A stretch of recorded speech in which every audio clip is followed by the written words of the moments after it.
Hi everyone, this is Carrie Cassidy from Project Camelot, and we are here with Michael Schratt. We're about to discuss his new book, which is called Retrievals of the Third Kind, and now you see it front and center on the screen. So welcome, Michael. It's lovely to have you on the air here, and I'm very excited to go through your book with you. And this book will be available tomorrow, are you saying? I would say early this week, yes. Okay. And it's going to be available on the MUFON website.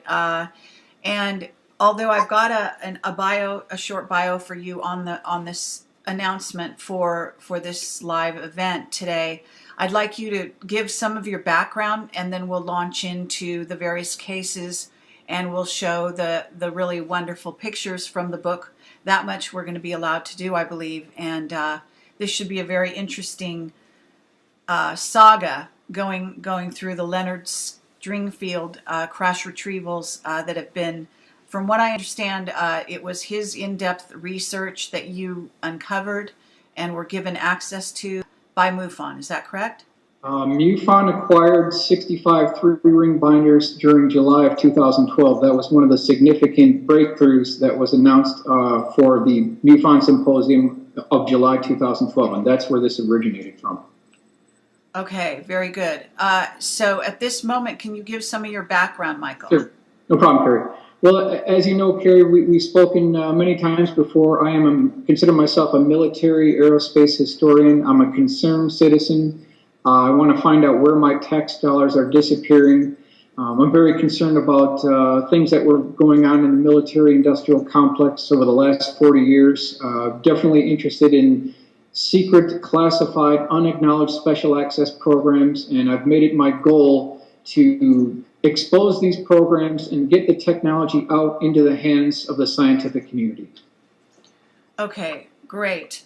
So along those lines, you have also, as I have said, you've actually interviewed a number of individuals who worked for NASA. I believe you've interviewed some of the Skunk Works people, is that correct? I've definitely interviewed a number of Skunk Works employees, yes, correct. People who work for Ben Rich. Mm-hmm. Okay, very good. And I don't know if people really understand the significance of that, but it is important for people to understand that is that Ben Rich said some really amazing things. And do you recall? I think one of the things he said, paraphrasing, we have the technology to take ET home. That was just one of many very mysterious statements that he made, indicating that the secret space program was much farther along than most people understood or believed at the time that he made those statements, which I think he was perhaps about to die or even in a hospital bed at the time. The statement that you're referring to, Carrie, was made at the Air Force Museum back in 1992, and that was the very last slide of his presentation. It wasn't a PowerPoint back then, it was a slide presentation, and that was the last thing he said. Ben died in 1995. I've spoken to a number of Skunk Works engineers, and they're familiar with these statements that Ben has made. And I have to be honest about what they said. They basically made the statement that some of these statements by Ben were designed to further the morale of engineers at the Skunk Works and to further the mystique of Lockheed Skunk Works. That may be the case, but others like Jan Harzan believe that there was more to it, and he was trying to release some of that technology before he passed away in '95.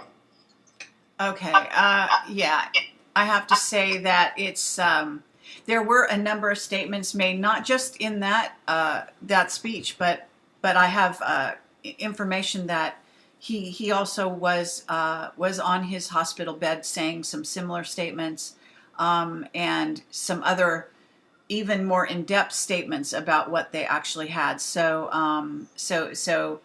it's unlikely that he was out and out lying. Oh, absolutely. And I do have the official Lockheed Skunk Works company letterhead written specifically by Ben Rich. And this was in response to a inquiry that John Andrews had made to Ben. And the response from Ben was that he was a believer in both man-made and extraterrestrial UFOs, and so was Kelly Johnson. Okay, and Kelly Johnson was who for the people listening? Kelly Johnson was the originator of the Skunk Works, and then after he retired, Ben Rich took over the reins in 1975, and then that lasted until 1991 when Ben retired. Okay, very good. So at this moment, please explain who Leonard Stringfield was and why his files might be important to the world at this time. Okay, sure, Carrie. I'm going to take this right off a couple of specs that I have on Leonard here. He was born in 1920. He grew up in Cincinnati, Ohio. Interesting, Carrie, that by graduating of high school in 1939, he memorized the entire dictionary, which I thought was a very interesting accomplishment. He joined the military the second he heard about the attack on Pearl Harbor. I mean, immediately. He just signed up immediately. After the war, he was employed by a chemical company in Ohio. He retired after 30 years. He wrote 2 books, one in 1957 called Inside Saucer Post 3-0. The other one was published in 1977. It was called The UFO Siege. Also want to point out, Kerry, that his lecture in 1978 at the MUFON International Symposium in Dayton, Ohio, absolutely caused a sensation because this was the first time that the term UFO crash retrieval had really been heard. I mean, prior to that, it was Frank Scully, but that term wasn't coined until 78 when he gave his lecture there. And just as a background on how this all came about, Kerry, near the conclusion of that lecture in Dayton back in 78, Leonard put out a request to anyone in the audience who either was a first-hand eyewitness or knew someone who was a first-hand eyewitness or who had first-hand experience dealing with alien cadavers at Wright-Patterson Air Force Base, perhaps at the Aero Med Lab, or someone who was on a UFO crash retrieval team. So this is the thing that he sent out to the listening audience. Now, as it's been stated by Leonard, he took about a 2-week vacation with his wife, Dell, after the symposium. And when he got back, Kerry, he went to the post office and opened up his post office box, as we had mentioned before. And he looked inside there, and there was nothing there, Kerry. There was absolutely nothing there. So he looked a little bit closer, and he saw a little slip at the bottom of that post office box, and he pulled it out, looked at it, and it said, "See Postmaster." So he walked over to the postmaster, and this is a true story, and he gave it to the postmaster, and the gentleman said, "Just stay there for a few minutes, I'll be back." And then 2 large, burly men had these gigantic mail bags over their shoulders and bringing it back to Leonard Stringfield. Kerry, there were 6,000 letters from all around the United States with people who had first-hand knowledge of alien cadavers, people who were on the crash retrieval teams, the Blue Boy teams. Wow. And so this really represents the bombshell material that all of us in ufology have been waiting for. Now, the problem is, Kerry, this particular information has been kept under the jurisdiction of Leonard's widow, who is Dell Stringfield in Cincinnati, and she will by no means, repeat, by no means let anyone have access to the 40 bank boxes of material that are inside her garage. So the best that we have at this time, Carrier, are the 65 3-ring binders that were acquired by Leonard's personal secretary, and that's the information that we'll be covering tonight. Okay. Incredible. Okay, so at this moment, for some reason, we're having a very weird audio issue. I don't know why. But I guess the best thing we can do to stop this loop is for you to mute yourself when I talk, which is not going to be that often, Michael, and then unmute yourself when you're ready to speak. Okay, when you're ready to begin again. So at this moment, just for the listener's sake, because there is a weird loop happening, we need to do this. So at this moment, what I'm going to ask, if you will start with an introduction, describe why you were propelled to compile this book, and what your experience was when you first encountered the files. We have covered a bit of this in a few prior interviews, just briefly, but if we could go over that at the beginning here, and then we'll just go into the cases, and you tell me the case. I will flip to the picture of that case, okay? Sure, Carrie. Sure, Carrie. The reason why I was compelled to pursue this information is because I personally felt that Leonard was closer to anyone within ufology to the actual information. When he spoke to people who were there at night when a DC-7 arrived at Wright-Patterson Air Force Base, he personally talked to the gentleman who saw them offload the crates that had 2 male and 1 female alien cadaver inside the crates. That's the level, that's the seriousness and high caliber of Leonard's military sources. So I personally felt that he was closer than anyone to the truth, and that's why I pursued it. Okay. Can you tell us a little bit about your encounter with the material in the, I guess it was a garage that you visited? Well, when it was announced that the 65 3-ring binders would be made available and scanned in by MUFON in July of 2012, I immediately jumped on it, Carrie. I felt that this is so important, so valuable to our national history that I needed to follow up on it immediately. And I personally thought I was like number 100 in line. I figured there'd be all these people ahead of me. I was already too late. So I petitioned David McDonald, who was the MUFON International Director at the time. I filled out the appropriate paperwork. I sent in my application. It had to be reviewed by the MUFON board members. I made the agreement that if I would be given access to the collection, I would provide them with weekly briefings of all the material that I uncovered, and then I would create an illustration, full-color illustration of the case, and a historical background spec sheet to go with that, and then that would be given to MUFON for inclusion in a book, which hopefully it'll be released tomorrow, and for MUFON's personal historical archives, and that was the agreement, and I held up my end of the bargain. Okay, and good for you. So at this moment, let's start with, if even the cover of the book, if you don't mind giving a short explanation for these fascinating photos on the cover here. And I'm gonna attempt to, first, people have been able to see this first one, but there's actually a couple more. I'm gonna scroll down here and let people see those as well. That's fine, Carrie. While you're doing that, a couple of things I want to mention very briefly, just a couple of quick quotes that I thought were important. The first one is from Richard Dolan, who's such a great guy. You just can't beat Richard.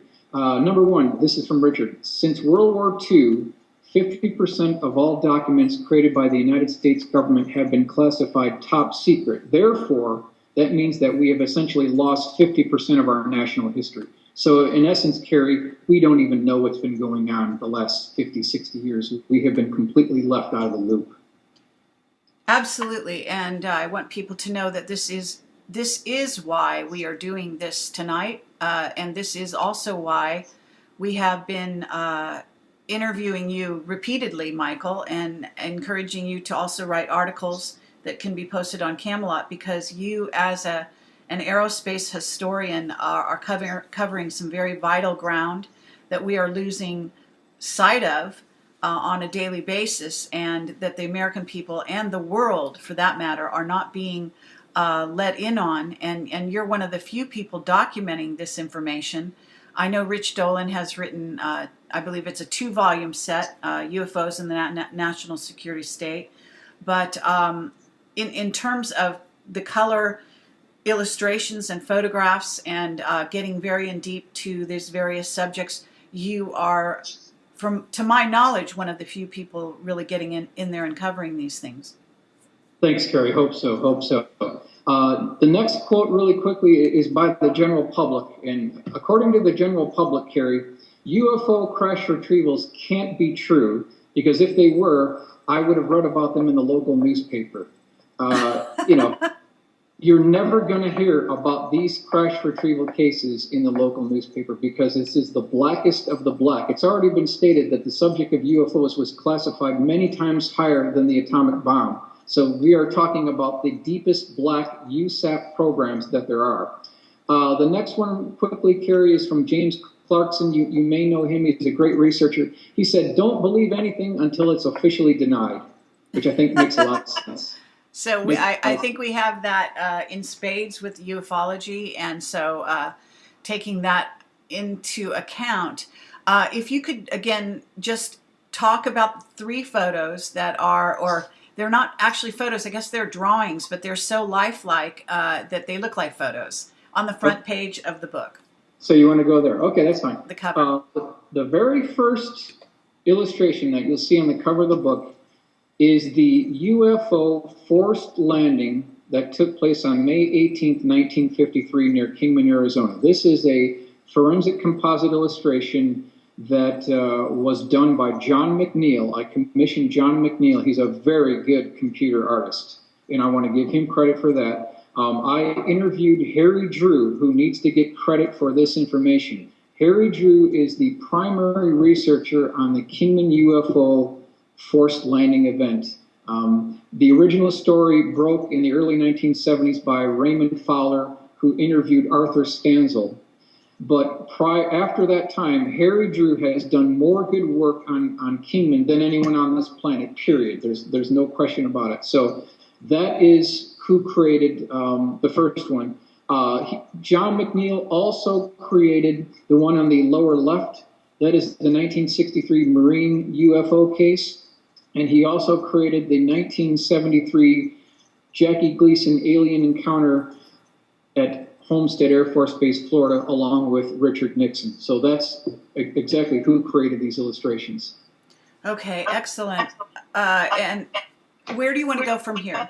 Okay, well, what I'd like to do then, Kerry, is just speak about who these sources were that Leonard used to get this information, because he didn't just come up with this on his own. I want to, very briefly talk about where he got this information, what the sources were, and according to Leonard, the sources for the cases were 3-star U.S. Air Force generals, U.S. Air Force pilots, astronauts, commercial pilots, air traffic controllers.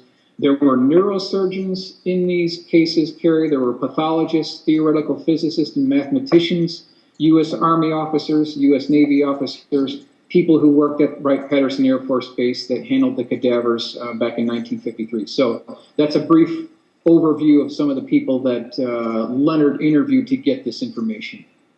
Okay, was he in touch with the people at Roswell? Well, some of these people talked about Roswell, but primarily it was sources that came to him who worked at Wright-Patterson Air Force Base, who were military guards, naval personnel at Great Lakes Naval Training Center. It was these type people who discussed these serious matters with Leonard. Okay. Right. So yeah, let's go to the first one, Kerry. Reference number 1 on page 1. This is the Kingman UFO forced landing. Let's go to that one first. Okay. And is this because I want to get the right picture? Right. Are we talking about what's on the front page of? Yeah. Yes, we are. And and let me just briefly put, here is Leonard Stringfield for people that would like to see a picture of him before we continue here. What we're doing is just grabbing really quickly pictures of the base, and so I'll go back to the only place of that drawing that I'm aware of is the front page of the book, the actual cover of the book.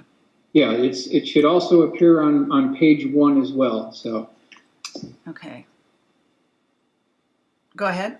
Okay, so according to Harry Drew and also according to Arthur Stanzel, and this is coming directly from the primary eyewitness, The first thing we have to mention when we talk about the Kingman event is that there are three separate events, Carrie. There is not just one event. The first event that happened on May 18th, 1953 was in point of fact a forced landing. It was not a crash.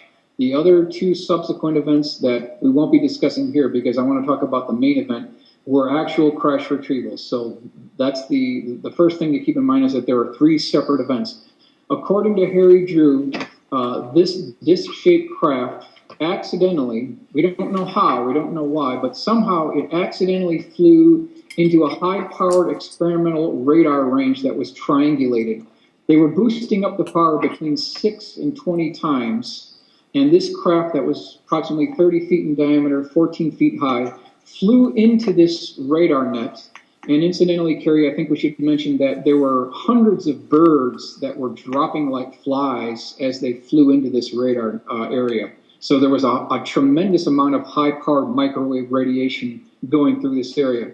And somehow when this craft flew into this radar range, it upset or disturbed either the navigation system or the propulsion system, and it made a forced landing.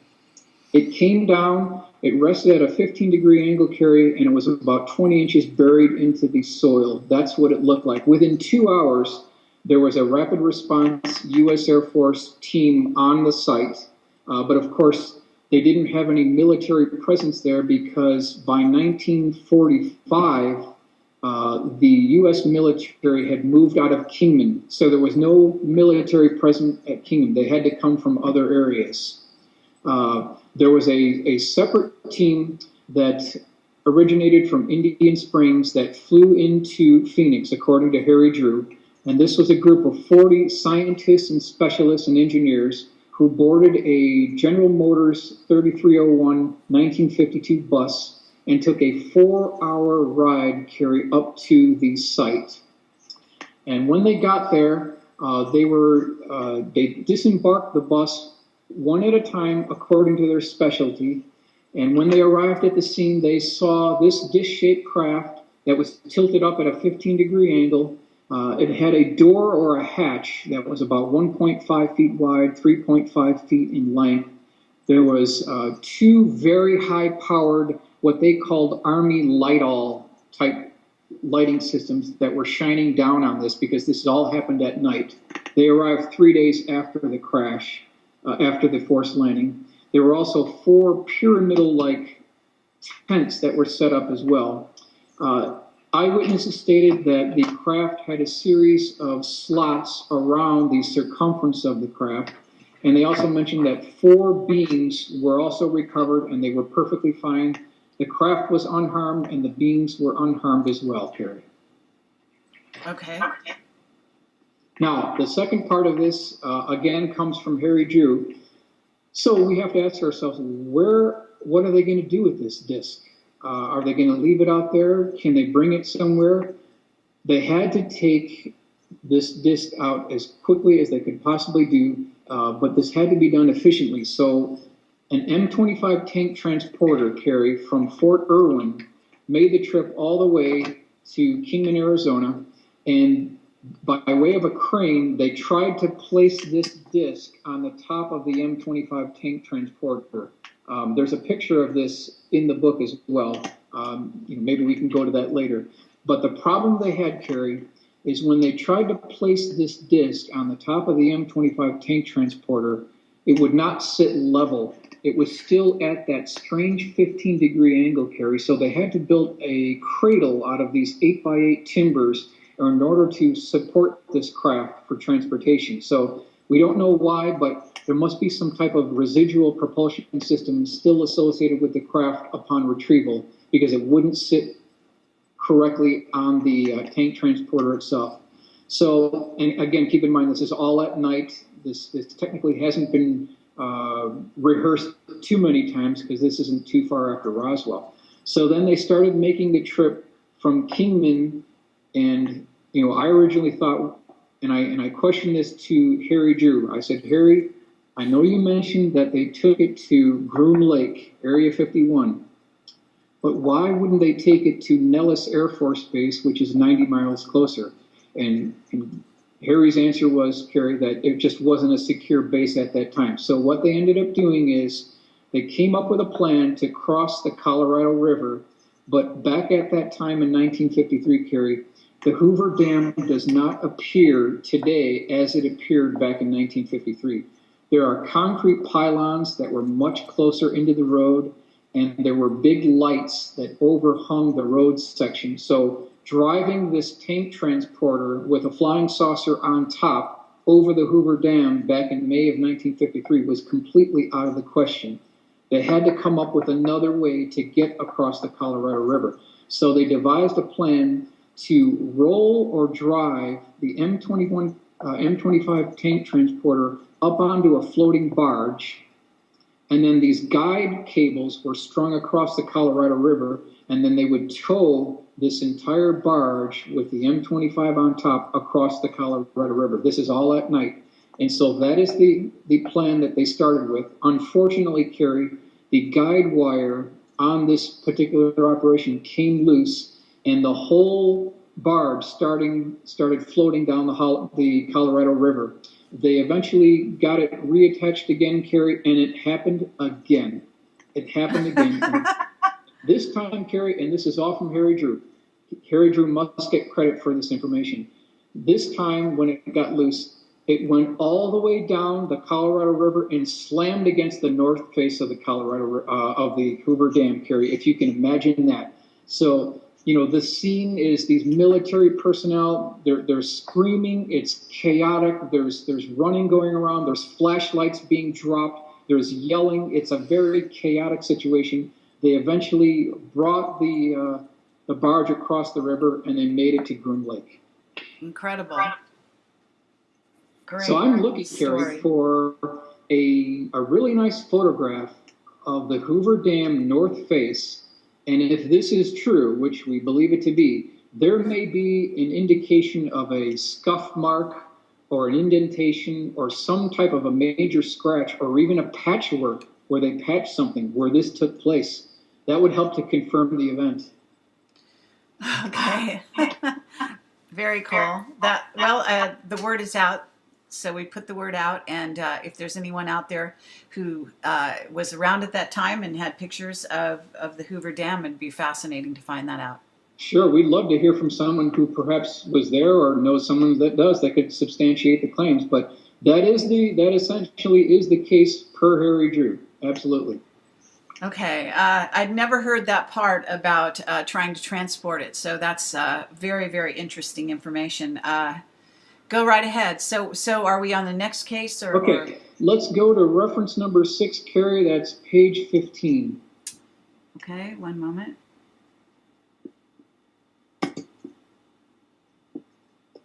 And just so everyone understands what's going on here, we are not allowed to, obviously make this book readable online. We are simply going to be sort of skimming past these pages so that we don't violate any kind of agreement that Michael has made with MoveOn, and we want to make sure to just show the pictures. So, sure. Okay. That's here. So we are, I believe, now on the illustration on page 15. Correct. Okay, so this case is part of the Leonard Springfield collection. I felt that this is one of the most significant cases in the entire collection. After looking at this, I felt this one perhaps might be the most significant. According to Michael Johnstone, who wrote a letter to Leonard, which is in the collection in the 3-ring binder, he said that he contacted a United States Marine. This is back in 1963 when this happened.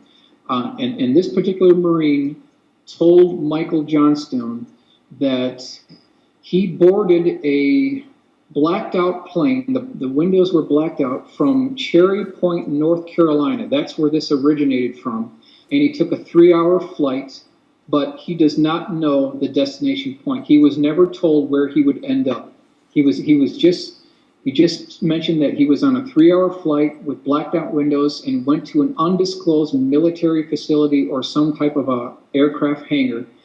And his job was to guard what you see in this picture. And basically he stated that when he got there, he saw this very interesting hamburger-shaped UFO that measured 40 feet in diameter. It was 15 feet tall. It had approximately 10 elliptical shaped windows around the outer circumference of the vehicle. The interesting thing, Carrie, is that these windows were smoked over. They were opaque. You could not see through these windows. So there was no indication of anything on the interior. He also mentioned that there was a 1-inch lip or step between the craft itself and where the windows were indented into the craft. The other interesting thing, Carrie, is he said that this thing was extremely smooth, like polished aluminum. He also mentioned that there definitely was indications of a hatch, but he said that the seams on this thing were so tight, so precisionally machined, you could not put a razor blade in there. It was just perfectly done, like it was spun on a lathe or a potter's wheel, almost out of one complete piece. And we've heard that motif before a number of times. So basically, when he got in there, he saw this craft that was basically on the scaffolding. He called it aircraft scaffolding, about 5 feet off the floor. That's what you see in the illustration. There were military guards around this thing. There was a white circle around the bottom circumference of the whole operation. And what they were doing is they had 2 teams of white lab coat technicians that were trying to breach the hull of this craft carrier. This is 1963 again. And according to the military source interviewed by Michael Johnstone, he said that they first started with diamond tip drill bits to breach the hull of the craft, which failed. Then he said they moved to a high-powered acetylene torch, which also failed, Carrie. The third and final attempt is what you see in this illustration. You'll notice off to the left, there are 2 high-powered electrical cables going up to an arc device. They used some type of a high-powered laser back in '63 that seems a little odd, but this is what he said. And he said that the power source for this laser were 2 large 18-wheeler tractor trailers that were parked outside the hangar. They were providing the electrical power for this particular device. And he said even with this, they could not breach the hull. After the 2 weeks that he guarded, on the very last day when he got there, the disc-shaped craft was no longer in the hangar. It was on top of an 18-wheeler lowboy tractor trailer. They were putting a tarp on the craft, and he never saw it again, Carrie. Okay, very interesting. Great illustration. And here's a little more detail for the viewers from the book. Yeah, I mean, so instead of just reading text in this book, I have really tried hard to accurately represent what this looks like. And I did show this to Michael Johnstone. He said this is the closest it's ever been since he interviewed him. I will also mention, Carrie, that according to the military source who was there at the time, he also took a photograph of this craft, Carrie, on the scaffolding because he was the senior guard who was checking everyone else into the facility. So no one technically checked him, Carrie. So he actually snapped off a photograph of this thing. And so I thought, wow, if we could get a copy of that photograph, it'd be great. But according to Michael Johnstone, that photograph was lost in a flood back in 1981. So we just don't have a photograph. Okay, I'm going to try to believe that. But very interesting. Okay. Okay, so that's basically reference number 6, 1963 Marine case. I'd like to move on to Gordon Cooper's intercept in 1951. This is reference 11, page 24, Carrie. Okay, one moment.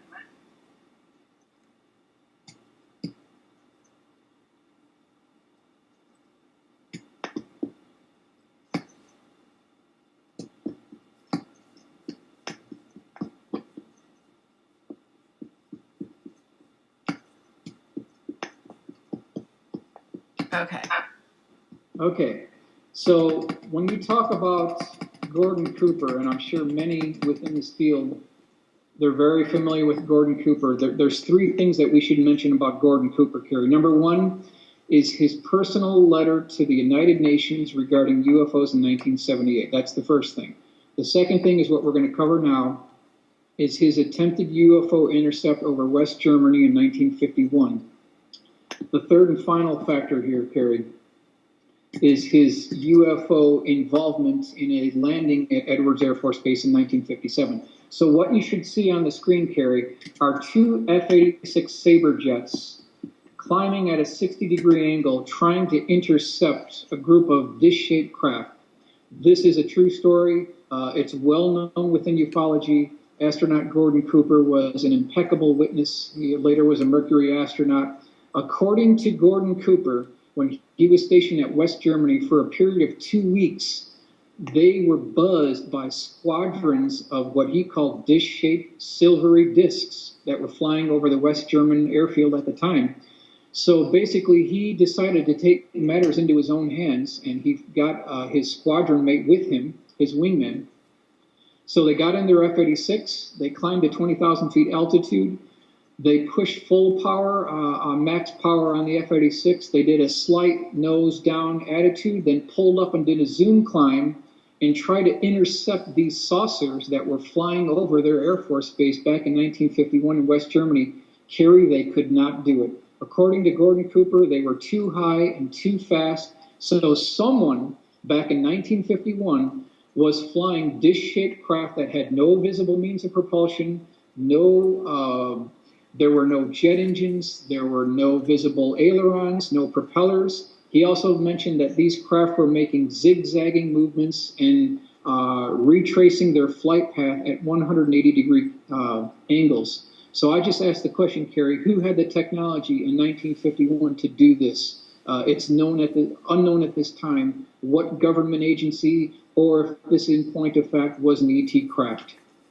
Very, very interesting. Okay. Go right ahead, Michael. Again, the sound is really bad on my side, but you please do continue. Okay, I will continue, Carrie. Let's go ahead and move on to page 27, Carrie. And there we should see the other event that Gordon Cooper was involved in. It should be page 27.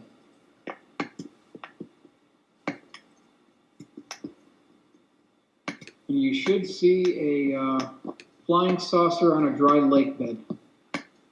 Hopefully we do. So according to Gordon Cooper, he was commanded to essentially film the installation of precision landing equipment at Edwards Air Force Base. And this is 1957, Edwards Air Force Base, north of Los Angeles, California. And out of nowhere, a 30-foot diameter disc started hovering over the dry lake bed. It extended out 3 landing gear legs, landed on the dry lake bed. It sat there for about 1 minute, then hovered over the dry lake bed at about 20 feet. It retracted in the landing gear legs and then flew off at a medium rate of speed. And all of this was caught on Air Force film motion picture film reel, Carrie.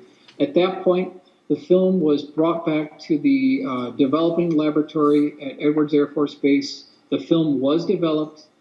It was seen by astronaut Gordon Cooper. He did not run it through a projector, though.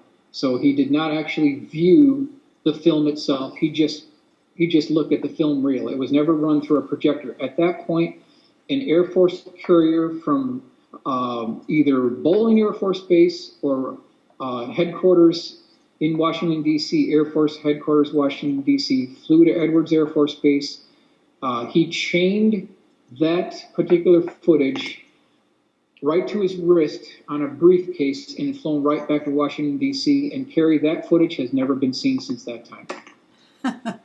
So we have got the evidence. They have got it. And you know, if they have this, they probably have warehouses full of this from gun camera footage starting in perhaps 1942, somewhere around that time frame. Carrie, you know they've got thousands of these things. And that's the kind of information that would really be required to, bring about the disclosure that Richard Dolan talks about, something that we've all been hoping for.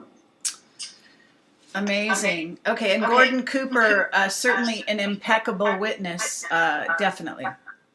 Absolutely an impeccable witness. Absolutely. No doubt about it. Okay, Carrie, I'd like to move on to page 31 if we can, Carrie. Okay.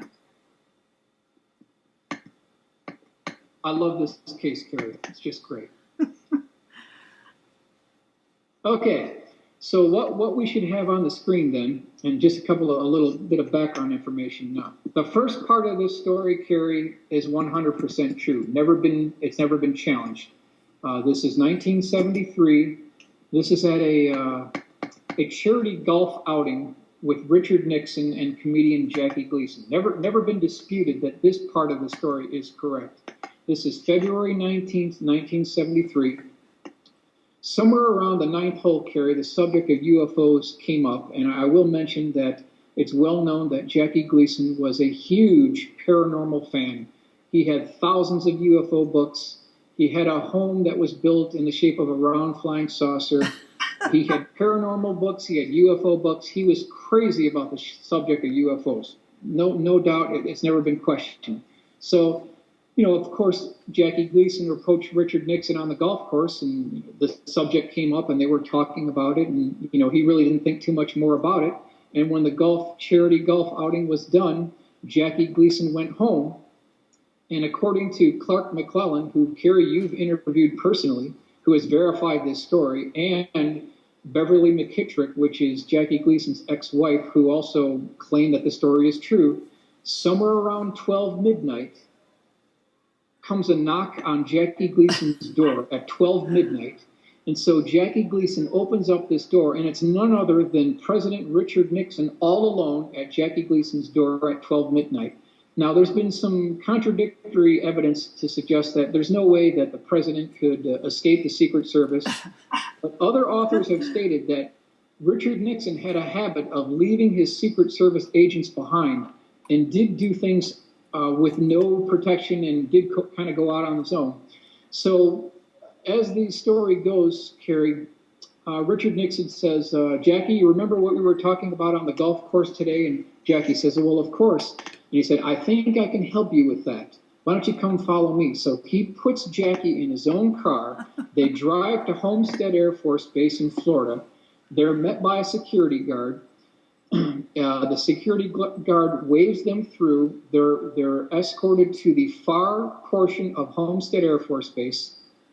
And then another security guard brings them into a secure facility or aircraft hangar on the far end of Homestead Air Force Base. And once inside, Jackie Gleason is met with 6 vintage, quote, Coke freezers, Carrie. That was not my word. This was according to Clark McClellan, who interviewed Jackie Gleason before he died. He said that there were 6 vintage Coke freezers, which you see in the illustration there. And they had very small looking beings that were 3.5 to 4 feet tall. Some looked older than the others, Carrie, but most of them had the result of burns. Some of them had slight dismembers to them.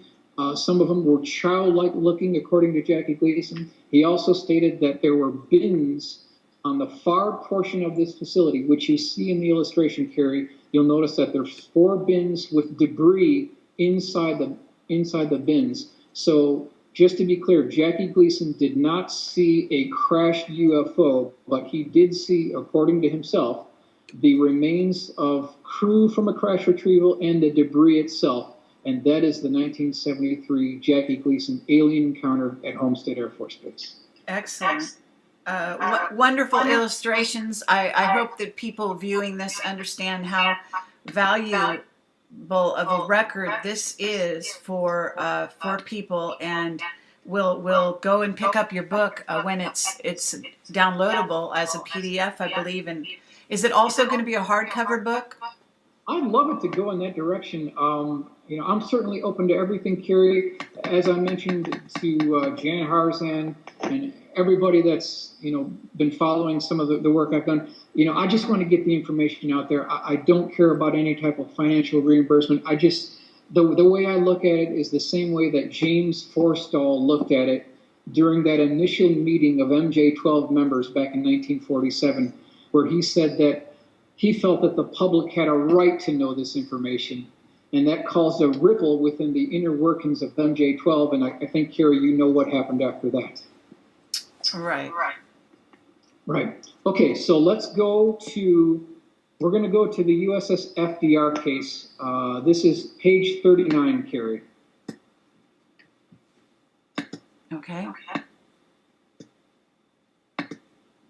Okay. According to Chester Grzinski, who is a U.S. Navy officer, this took place late 1958 off the coast of Guantanamo Bay, Cuba. I'm not making this up. We have his original file within the Springfield collection and also within MUFON too. So we've got double redundancy backup on this case. This is the famous USS FDR UFO sighting. And I will point out, Carrie, that the USS FDR was the first aircraft carrier to carry onboard nuclear weapons. It had more than one UFO sighting in its logbooks. And it's believed that the reason why UFOs seemed to hover over this particular carrier was because it was carrying these nuclear weapons. And we've heard that through different Air Force nuclear weapons launch sites where things were hovering over ICBM nuclear launch facilities as well. But that may be one reason. According to Chester Grzinski, at night, a very unusual light started approaching the aircraft carrier, and there was a huge commotion below decks to immediately get on top of the aircraft carrier deck. This is at night. According to Chester, he stated that there were 25 other eyewitnesses in addition to him, so that we've got multiple independent sources that this actually took place. As this light got closer and closer, they also stated that they could feel the heat emanating off this craft onto their faces, and they were met with a 200-foot-long cigar-shaped craft with portholes along the side of the vehicle, probably on the opposite side as well. And according to these military source, Mr. Grzinski, he stated that one of these portholes had beings that were looking back at him. And he said that one of these beings had his hand over his head like he was waving back at the people back down on the aircraft carrier. After about 3 minutes, this thing started taking off. It turned an orange color, Carrie, and departed the area at a rapid rate of speed. Excellent. So, I tend to think that since there's 25 eyewitnesses to that particular case, that there's absolutely something to it. Now, the other thing I should mention is the logbooks for that particular night have never been able to be been acquired, so we don't have confirmation from the logbooks, but we have to go on the testimony from the 25 naval officers. Okay. And you have a drawing in the book here by Chester Grzinski as well. That is his original sketch, Carrie, and if you look at the blow-up, you can see the humanoid being looking out the window with his hand over his head like he's waving back. That is his original sketch. I didn't make that up whatsoever. So, again, back at that time, who had the technology to create such a craft? Obviously, it was exo-atmospheric. It was designed to go somewhere. So it certainly left no sonic boom. There was no indication of any sound as it was hovering over the aircraft carrier. And this has actually been featured on multiple History Channel documentaries as well. Okay. Very good. Okay. So next, Carrie, I'd like to move on to the Walter Reed case. If we can, let's see if we can get the correct page number for that one.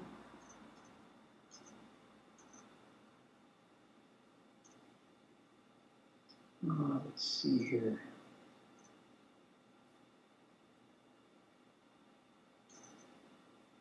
No, I will mention that in passing here, I've got a case within this collection where a military source got off at the wrong floor at the Pentagon, and according to him, he saw an alien in a pickle jar at the Pentagon in Washington, D.C. He didn't provide any other information, just that actually did occur. So it's just another confirmation point of all this. Okay, page number, we need to go to 53, Carrie.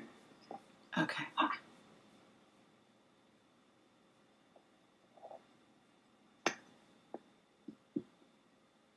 Okay, go ahead.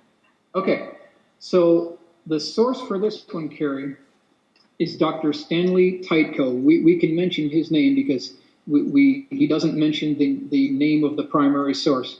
But according to Dr. Tytko, he was at Walter Reed Hospital. Well, actually, his source was at Walter Reed Hospital. This is during the 1950s.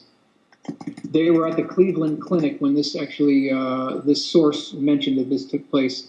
There was a series, a group of other medical professionals at the Cleveland Clinic, and they were just kind of standing around and they were joking about the UFO matter. They were just like joking at it and pointing fingers, and they were stating that this whole thing is just all washed up. There's nothing to UFOs, and anyone who believes in this UFO subject is just bonkers. It can't be true. However, the head person at this clinic overheard all this going on. And so he called his associate, Dr. Stanley Tytko, according to the military witness here. He called him aside into his private office, and he said, you know, Dr. Tytko, the subject of UFOs is not a laughing matter. In fact, back in 1953, I was commissioned by the United States government to perform a top secret autopsy on an alien cadaver at Walter Reed Hospital back in 1953. So to him, it was not a laughing matter. Leonard received this report on May 30th of 1978. So we've got independent sources confirming that something did happen in 53. We know that there were 2 crash retrievals in Kingman in 53. So it's conceivable, Carrie, that at least one or more of these cadavers made its way to Walter Reed and then eventually to Wright-Patterson Air Force Base. Fascinating. Okay. Okay, let's go ahead and move on, Carrie. We want to go on to the film event. Let's get the page number. Should be right next down the line here. We should be at page 54. And what you'll see there, Carrie, is it's a photograph of a film archive. According to Jim Kibble, we can name this source. He had to contact the Prime Minister of Australia. His name is Robert Hawke. And he asked the Prime Minister of Australia if he could have a one-on-one meeting with the Air Defense Minister of Australia. His name is Robert Hogg. And this meeting did take place. So this actually did happen. And according to Robert Hogg and Jim Kibble, he was shown a large collection of motion picture film reels, kind of like a UFO warehouse, one of these big things that we've all been hoping for and wanting to find that physical evidence. He said that there were many, could be up to 100, maybe thousands of motion picture film reels there. And he was shown 7 of these film reels, according to Jim Kibble. This is right around March of 1984 when this happened, according to the report. And I'll just highlight one of these films. If you go to the next page, Carrie, you'll see a B-29, page 55. Now, the B-29s had a special designation when they flew over the North Pole Arctic region. They were called the F-13A, and this is confirmed by the late Wendell Stevens, who debriefed these crews as they flew over the North Pole. Their mission objective was to look for electromagnetic disturbances, and these, I will mention, Carrie, that these particular aircraft were highly modified. They carried high-definition cameras, high-resolution motion picture film reel cameras, Carrie. They had electromagnetic monitoring equipment. These were packed full of very sensitive equipment. According to Jim Kibble, some of these films that were developed on these missions showed UFOs so closely that you could see the crew compartment on the UFO.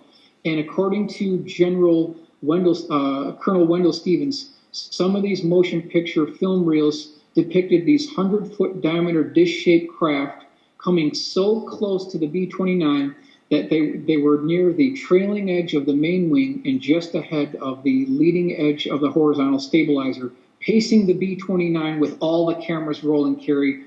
When these things landed, they were debriefed by Wendell Stevens, and then they were chained right to the wrist of an Air Force courier and flown to Washington, D.C., probably the same location where later Gordon Cooper's Edwards Air Force Base film also went as well, Carrie.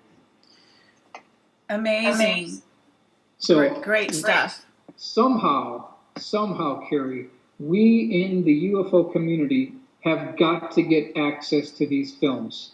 I personally believe that we're never going to get anywhere in ufology if we don't get access to the physical evidence. We have got to get this bombshell evidence. We just can't be dealing with light reports anymore. We need the close encounter 2s and 3 cases. We really need to get to the physical evidence, Carrie. Yeah, absolutely. Incredible. Okay, what I'd like to do now, Carrie, is I'd like to go ahead and move on to another well-known case. There was some new information that had been brought out on this case. I want to go ahead and go to that now. This is number 57, page number 57, Carrie. What you'll see there is an overhead shot of McGuire Air Force Base, New Jersey.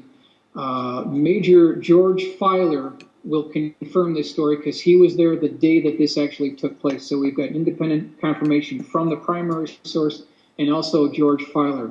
According to this source within the Leonard Stringfield collection, this actually took place on January 18th of 1978, very early in the morning, so it was still dark out, Carrie. One of the MPs on the base noticed that there were UFOs flying over the Fort Dix side. So I will mention that McGuire Air Force Base, New Jersey, and Fort Dix are together. They're conjoined, so they're adjacent to each other. They're very close. They're almost the same type facility. So this military police brought his car over to the Fort Dix side. The next thing he knew, this UFO was hovering over his craft. About 30 seconds after that, he saw, it didn't explain how, but he saw an alien being with a tapered body and a bubble oversized head approaching his vehicle, Carrie. He immediately panicked, got out of the car door, pulled out his .45 caliber pistol and launched 5 rounds into this craft. And this particular being started running in the opposite direction. Somehow, Carrie, it had climbed over the fence at McGuire Air Force Base, and it collapsed dead on the other side. So it was shot on the Fort Dix side, and then it collapsed on the McGuire Air Force side of the base. And that is per the eyewitness. The body laid there limp and dead for approximately 3 hours, and then before they decided what they would do with it. So if we go to the next particular page, so we're now at page 58, what happened next was they ended up taking a specially configured attachment on a forklift that had this shovel-type attachment. They picked up the body, they placed the body on a concrete pedestal or like a stand. Then, Carrie, they built a wooden crate around the body. They sprayed the crate with a disinfecting agent. Then they placed that crate into a metal container. That metal container was then put into the cargo bay of a C-141 that came from Wright-Patterson Air Force Base. And that particular C-141 Starlifter flew that body back to Wright-Patterson Air Force Base. And that is the McGuire Air Force Base alien chute, also at Fort Dix. Incredible. That particular story, Carrie, it just rings true to me. It sounds crazy, but there's multiple eyewitnesses. We know that this is exactly what they do when they have a crash retrieval. When they have any type of thing like this, they cordon off the area. The cadavers are retrieved, they're packed, they're shipped out. So although this sounds crazy, there are other witnesses to corroborate this, including George Filer as well, Carrie. Okay, and this is related by a security policeman on the base, correct? That is correct. That is correct. That is correct. Mm-hmm. Okay, very good. That is correct. Okay, so if we can go to page 59, we should see a photograph of an X-15. This is April of 1962, Carrie. Never been disputed. Absolutely never been disputed. The pilot was NASA pilot Joe Walker from Edwards Air Force Base when they were testing the X-15 rocket powered plane. On this particular flight, Carrie, they brought this X-15 up to over 200,000 feet altitude. They reached a speed of Mach 4.94. So keep this in mind. They're going, somewhere well over 3,000 miles an hour, absolutely at such a high altitude. According to Joe Walker, and I've got his quote here, he said that he encountered, quote, 5 or 6 cylindrical or dish-shaped objects which circled and paced his aircraft while he's going at Mach 4.94, Carrie. So I asked the question, who had the technology in 1962 to pace an X-15 going well over 3,000 miles an hour at that altitude, at that speed? I want to put that out there. I'd like to get any information from someone who can, provide some corroborating testimony on what they feel actually took place. Now, this was filmed. They got this on film as well. But the fact remains, it did happen. There were other instances as well. And we know that our U.S. Air Force pilots have tried to intercept these craft. A number of these pilots have been lost in these different interceptions. And so, again, we need to ask the question, why is it that the Air Force states that the subject of UFOs and UFOs in general represent absolutely no threat to the national security, but then when we try to send our own Air Force pilots to intercept these, many times they end up dead, Carrie? Very incredible. Yeah. Okay, so let's go ahead and move on here. I would like to review one other case that we sort of passed up here, but I think it's probably important that we cover it as well. Let me try to get over to it here. Okay, so Fort Riley, Kansas, Carrie. If we go to page, let's go ahead and go to page 35. This is a highly debatable case. There's been a lot of people within the UFO community that stated that this never happened, this never took place. And that may be the case. I have to be totally honest, that may be the case. However, within the Springfield collection, there were 2 other eyewitnesses that corroborated this, so I felt it was important to mention it. According to Aaron Quebec, and we can name this case, on December 10th of 1965 at Fort Riley, Kansas. Okay, I'm sorry. Can you hold on one moment? What page are we on? We're going to go right to page 35, Carrie. Page 35.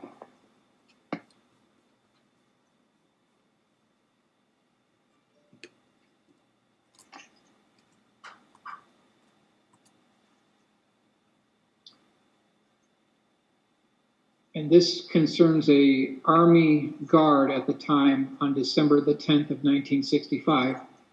According to this particular eyewitness, Carrie, he stated that he saw a Jeep approaching his area. The Jeep picked him up. They took him on a 10-minute ride to another location where there were 2 Army trucks standing by with other officers and military personnel. They all boarded these other 2 trucks. Then they took a 10-minute ride to where he said there was a clearing near this Fort Riley, Kansas area. And once they got there, what you see on page 35 is what he said he saw there. He said it was a hamburger-shaped craft. It was about 48 feet in diameter. It was 18 feet tall. It had a very strange fin appendage that started at the mid-portion of the disc and tapered back toward the end of the craft. On the lower section of that fin, there looked to be an exhaust port type appendage there. And then he said that there was these very interesting square blocks that were extruding or jutting out about 10 inches from the outer circumference of the craft. It had been sitting there at about a 15-degree angle. This all took place at night, according to the primary military eyewitness. He said that there was a Huey UH-1 helicopter that was shining a bright light down on this particular craft. And then he said that he was commanded to guard this thing during his duty time, which was about a 4-hour period. He said that he got close enough to hit it with his rifle. I guess he didn't touch it, but he felt that the air surrounding the craft was a lot warmer than the other area that was in the immediate vicinity. Now, if we just conclude there, there might not be much of a story. But according to another eyewitness who was there on the same day, and this is why I'm going to bring it up, he stated that it wasn't just a few hours after that that he ran into a cordoned off military barricade that had a sign over the front of it saying no unauthorized personnel. And this is all in red letters. And he said that he saw the very same thing that Aaron Quebec had seen, but now that particular craft was loaded up on a lowboy tractor trailer, 16-wheel type device. It had a tarp over it, and there were heavy chains covering the tarp to secure it and to conceal it from view. And he also said that there were military personnel with biological warfare suits and masks that were surrounding the whole thing. So, Carrie, it appears that we have a secondary eyewitness to corroborate the original source. Oh, excellent. So I thought that was important that we mention that. Okay, so let's go ahead and move on to the next case here. We've already covered the McGuire case. I'd like to discuss very quickly page 66, Carrie. Now, we've all heard of Area 51. It's now become an international household name. But in 1980, Carrie, Area 51 was essentially unknown within the public domain. It wasn't even mentioned. We really didn't know anything about it. It had not become a pop culture icon until the mid to late 1980s. But according to a letter received by Deborah Maneker, we can mention her. According to her, in 1980, a U.S. Air Force pilot had to make an emergency landing at Groom Lake.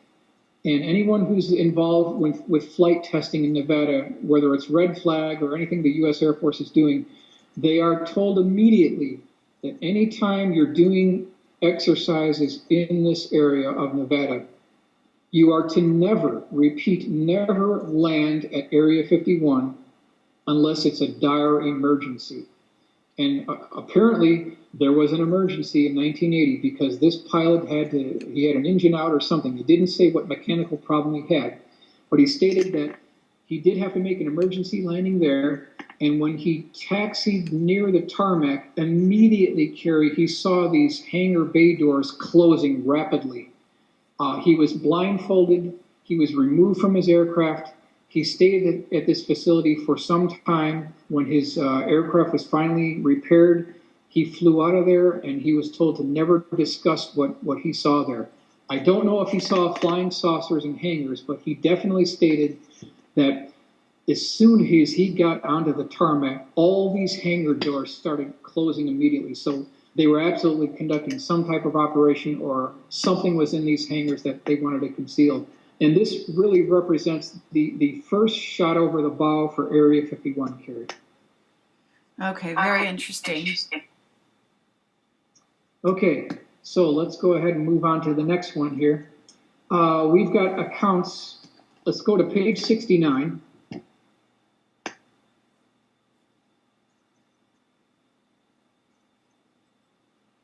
So what you'll see on page 69, Carrie, is a very interesting illustration done by Wes Crum. Wes Crum lives in Illinois. He's a good friend. He is a very talented sketch artist who has done tremendous amount of work on UFO stories. Started doing this around 1984. By 1990 to 1994, he had created literally dozens of these just brilliant museum quality sketches. One of them is here. And this depicts one of these cases here. Now, according to the eyewitness in the Leonard Springfield collection, he said that he knew a source who worked at Martin Marietta, which merged with Lockheed Martin to become Martin Marietta. This particular source knew another source who claimed that he was a pilot on American UFOs. So that brings up the subject of Project Red Light, which is the alleged program to test fly UFOs. Now, it didn't technically mention whether they were extraterrestrial or man-made UFOs, but the point being is that this particular pilot said that he was test flying American UFOs. So if we keep that in mind, and then we keep in mind statements about Ben Rich, who stated just before he died that we have things in the Nevada desert that are 50 years beyond what you could possibly even dream of. I asked the question, can Bob Lazar be lying after all this? I mean, should we reinvestigate Bob? Could the rumors surrounding Bob Lazar be true after all? It very may well be, because we have another particular source here who indicated that he was test flying these disc-shaped craft. And we know, according to Bob Lazar, if his account is true, at S4, he did witness the test flight of one of these discs. And he also specifically mentioned, Carrie, that during this test flight, he was near a military officer who had a walkie-talkie in his hand, and he maintained some type of communication with that disc. Now, he wasn't briefed on whether there was anyone in that disc or it was a drone, but the fact remains that there was some type of contact with that particular craft. So, Carrie, I want to move on to page 72 if we can. Okay.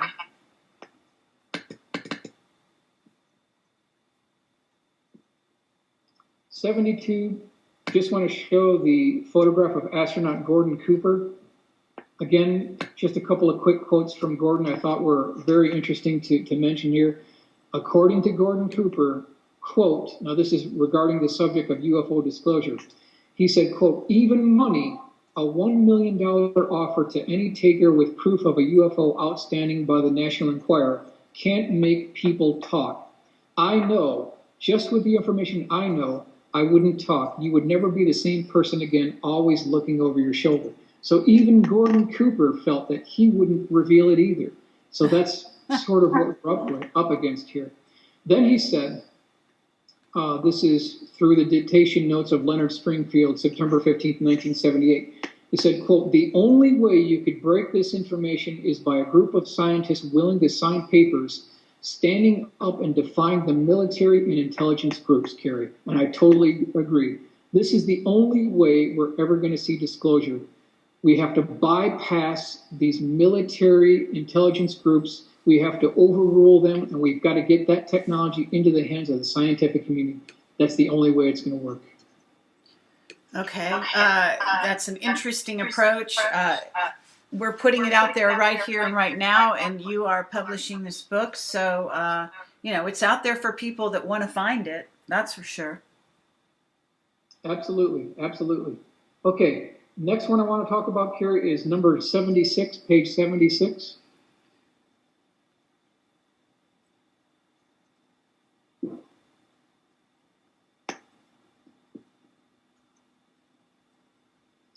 This is a UFO crash retrieval at Fort Polk.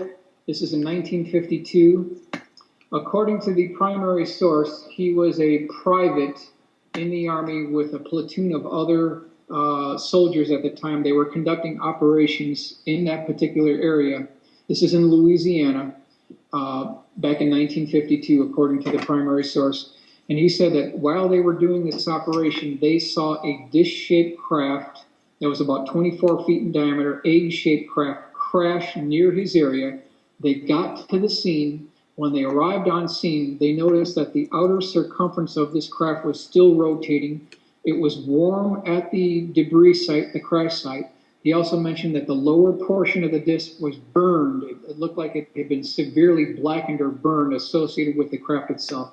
And then, Carrie, he said that once military people were informed of this crash, there were medics, there were MPs that descended on the retrieval operation, and he said that he witnessed, along with his other soldiers, he witnessed two medics carry out an alien cadaver on a stretcher, and then he also stated that there were two other aliens that walked out under their own strength with the help of two other military police. So they were able to walk out under their own power with just the aid of these military personnel. He did not know what happened after that because he was ushered out of the area, but he later learned, Carrie, that this particular craft was placed on an 18-wheeler tractor trailer A tarp was put on there, and then this whole thing was moved out of the area.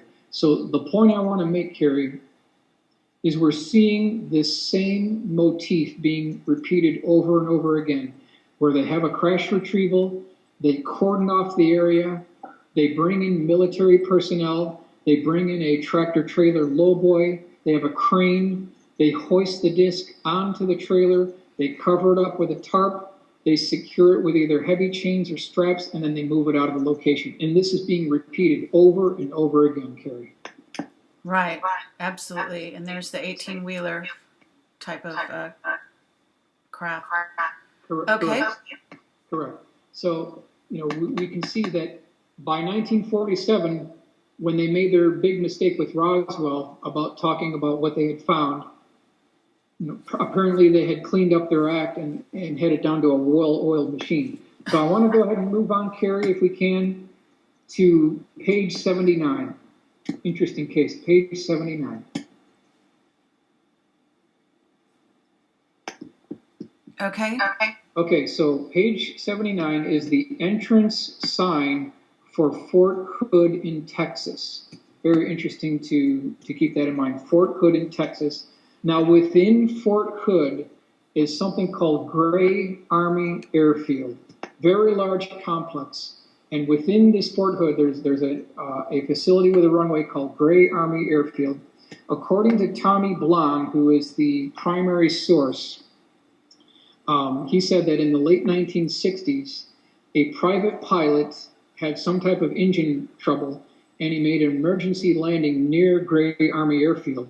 This is back in the late 1960s. Probably was a Cessna 172. And when he got there, he was met by military police in a Jeep. But he said as they were leading him out of the area, he saw these huge hangar bay doors opening up. But these were horizontally mounted here, Carrie, not vertically mounted in a hangar. They were on the same level as the surrounding terrain. And there were like shrubs and low trees and basically the same type of terrain that was surrounding these hangar bay doors were on these doors themselves. So they blended into the terrain. And he saw these doors opening up, which revealed a gigantic underground base within this facility. Right. Just incredible. Yeah. Now, according to Tommy Blond, who wrote the entire report on this, it is his professional assessment that this is a staging area for U.S.-built flying saucers. They were test flown from here. He also mentioned that Black Hawk helicopters, U.S. Army CH-47 double-rotor Chinook helicopters are based here. And when they do a test flight, they fly these helicopters that fly chase for these. And he believes, and I believe it too, Carrie, that this is the origin point for the Cash Landrum incident on December 29th of 1980 of Huffman, Texas, where 3 eyewitnesses suffered from the effects of radiation sickness when a 90-foot diamond-shaped craft flew by them, and it was chased by military helicopters, and I believe they came from this location, Carrie. Okay. And I think he makes a very good case for that actually being the case. So if we can move to page 83, I do want to discuss that. I think it's important that we do. Okay. Page 83. This is an illustration that I commissioned John McNeil to do a couple of years ago. Keep in mind, this is December 29th, 1980. There were 3 primary eyewitnesses. We have Betty Cash, Vicki Landrum, and Colby Landrum, approximately 9 p.m., driving down a dark road when all of a sudden they saw a bright light approaching their vehicle. It got lighter and lighter, and all of a sudden the entire area completely was lit up, extremely bright. And what the primary eyewitnesses described was a 90-foot tall, diamond-shaped craft that looked like 2 ice cream cones put together end by end. The bottom surface of the vehicle was chopped off, and there was this blue flame coming out of the bottom of the vehicle. Every time the blue flame came out, this craft bobbed up, and then it slowly bobbed back down again. And so Betty Cash got out of her vehicle, started walking toward the front portion of the vehicle. She was there for about 2 minutes. saw this whole thing going on, as the other two eyewitnesses inside the craft also saw, inside the car also saw this as well. And I will mention that this is late December, so it was cold outside. But as this event was taking place, Carrie, it got so hot within the vehicle they had to turn the air conditioning on inside the car while this was taking place. As Betty Cash walked back to the car and she put her hand on the door handle, she immediately burned the skin off her hand. The entire exterior of the car became hot. Once she got into the vehicle, they counted no less than 23 double-rotor Chinook CH-47 helicopters chasing after this craft with high-intensity powered searchlights as well. And I believe, Carrie, that the origin point for these craft came from that great Army airfield, a part of Fort Hood. And if we go down to page 85, Carrie. Okay. What you'll see on the front part of page 85 is something called ANP funding. This I got from the Nuclear Aircraft Propulsion Program. And by 1960, according to this chart, the Atomic Energy Commission, the U.S. Air Force, and the United States Navy spent almost $1 billion on nuclear aircraft, atomic-powered spacecraft. And if you go down a little bit further, Carrie, you'll see the second illustration on this page. It is a schematic drawing of an atomic liquid fuel rocket with subcritical reactor. And so, Carrie, I personally believe that this is what caused the radiation sickness. There was some type of hull breach within the chamber of this reactor, and it started spewing out fissionable material, and that's what caused the 3 eyewitnesses to suffer the effects of radiation sickness. Okay. Very well-known case. It could perhaps be the most significant case in ufology. It's a very well-known case. Debunkers cannot touch this case. It is essentially ironclad. All right. So that takes care of that one. I'd like to go ahead and move on to page 90, if we can, Carrie. Page 90, you'll see 2 jets in flight. This comes from Gordon Cooper himself. This was 1957. At Albuquerque, New Mexico, UFOs were tracked on radar. There were 2 jets in the incident that were involved in this. And according to Gordon Cooper, this UFO, this dish-shaped craft, flew right in between these 2 jets. And he said that they flew so close that they could have clipped off the wings of these 2 jets. There was another jet nearby, which was a 3rd one, who caught all this on film. This was photographed. That film has never been seen. So here's another case that Gordon Cooper had talked about. This is another one of those bombshell cases that we'd love to get access to, Carrie. So are you saying there's motion picture footage of this case? There, it didn't say that film reel, but it looks like still photography was taken of this particular event. So something in the range of probably high color 8x10 black and white glossies were taken of this. And according to Gordon Cooper, this thing flew right in between these jets, close enough to clip off their wingtips. So it must have been very close. That photo would be the $1 million shot. It would be an incredible shot. Sure. Okay, so let's go ahead and move on to the next part here. Okay, I'd like to go to page 91 if we can. And what you'll see is the NASA logo, and you'll see a star constellation called the Boots Star Constellation. This is another quote from astronaut Gordon Cooper. According to Cooper... Okay, so that's on the lower part of the page. The upper part is got Condon. Yeah, we have Dr. Edward Condon and then the Condon report, but I want to focus more on the bottom section there. Okay. This pertains to Gordon Cooper. According to Gordon Cooper, his quote revealed that NASA believes that UFOs are extraterrestrial and that they've been visiting this planet. And he also stated that we have been receiving signals from the Boots system and others. I believe that to be a bombshell statement, Carrie, from a U.S. astronaut, claiming that NASA believes that UFOs are extraterrestrial and that they've been receiving signals from the Boots star system. It's just simply incredible coming from him, a person of his caliber.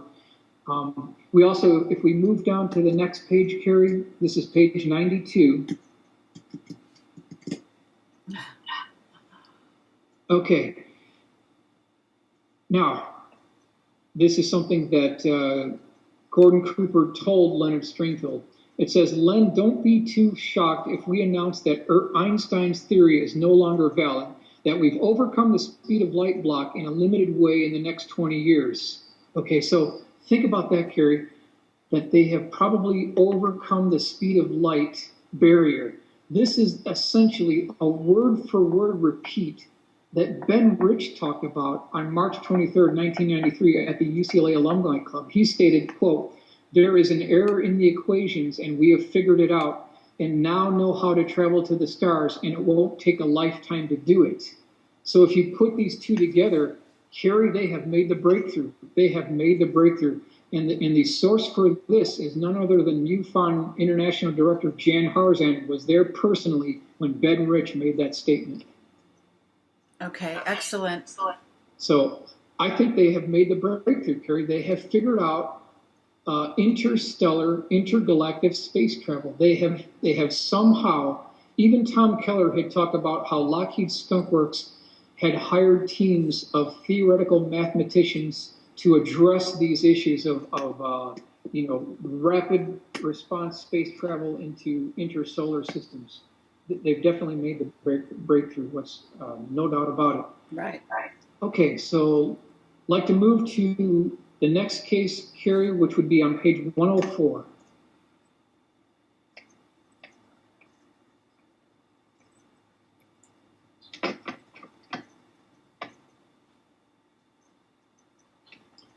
And at this time, you're choosing cases for a particular reason. Is that correct? I'm picking the best of the 112 cases. Okay. That's what I'm doing. And the point I want to make is there are 112 cases within this book that I felt were worthy enough to include an illustration. And all we need, Carrie, is one of these cases to be true, and the case for non-existence of extraterrestrials completely falls apart. So all we need is one case. So I asked the listening audience, if you went to Vegas and you knew the odds were 112 to 1 in your favor, would you win? Would you go back month after month, year after year? You can't lose. All we need is one case, Carrie, to be true. Okay, so on this page here, which is 104, you'll see a gun camera. According to Leonard Stringfield, he was giving a lecture at a pilots meeting, and one of these pilots approached him and stated, Leonard, I was at the Pentagon working for the Department of Defense, and one day I saw a stack of high-resolution photographs on a desk. They were probably 8 by 10 black and white glossy. He believed them to be of very high quality. They depicted dish-shaped craft, other type vehicles, and he believed, it was his assessment, this pilot, that they were gun camera footage photos, perhaps taken in World War II or maybe as late as the Korean War. But so it just indicates that they did have those photographs at that time. And we know if they had one, they probably have thousands, Carrie. Absolutely. They're definitely covering up their gun camera footage without any question whatsoever. They definitely are doing that. Okay, I'd like to move on to, this is an interesting thing. I think it's important we mention. Page 109.